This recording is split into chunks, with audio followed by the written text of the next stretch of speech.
नमस्कार दोस्तों, आज हम आपको ले चलेंगे भारतीय लोकतंत्र के उस ऐतिहासिक सफर पर जब 25 अक्टूबर 1951 को भारत में पहला लोकसभा चुनाव शुरू हुआ था।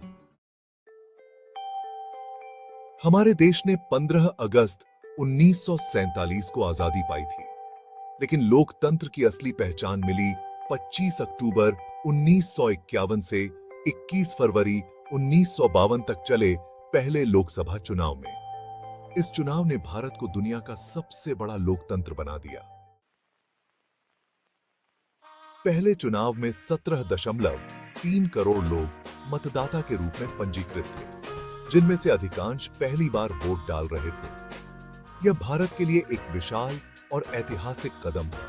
कुल 489 सीटों पर 1874 उम्मीदवारों ने चुनाव लड़ा, जिनमें भारतीय राष्ट्रीय कांग्रेस, भारतीय जनसंघ, भारतीय कम्युनिस्ट पार्टी और समाजवादी पार्टी जैसे प्रमुख दल शामिल थे। इस चुनाव में भारतीय राष्ट्रीय कांग्रेस मुख्य पार्टी थी और इसके साथ कई अन्य दलों ने भी लोकतंत्र की इस जंग में हिस्सा लिया। जवाहरलाल नेहरू भारत के पहले प्रधानमंत्री के रूप में चुने गए और यह चुनाव एक तरह से भारत के लोकतांत्रिक भविष्य की मजबूत नींव बना। इस चुनाव के लिए पहली बार मतदाता सूची तैयार की गई थी, जिसमें हर नागरिक को समान रूप से अधिकार दिया गया। यह प्रक्रिया भारतीय समाज में समानता और एकता का प्रतीक बन गई। पहला लोकसभा चुनाव केवल एक चुनाव नहीं था, बल्कि यह एक आंदोलन था, एक विश्वास था।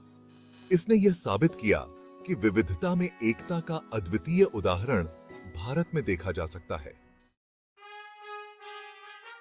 तो दोस्तों, इस ऐतिहासिक चुनाव ने भारत को एक स्थिर लोकतंत्र का आधार दिया और भारतीय नागरिकों को अपनी आवाज उठाने का एक सशक्त मंच प्रदान किया। यह था 25 अक्टूबर 1951 का पहला लोकसभा चुनाव, जिसने भारत को एक नई पहचान दी।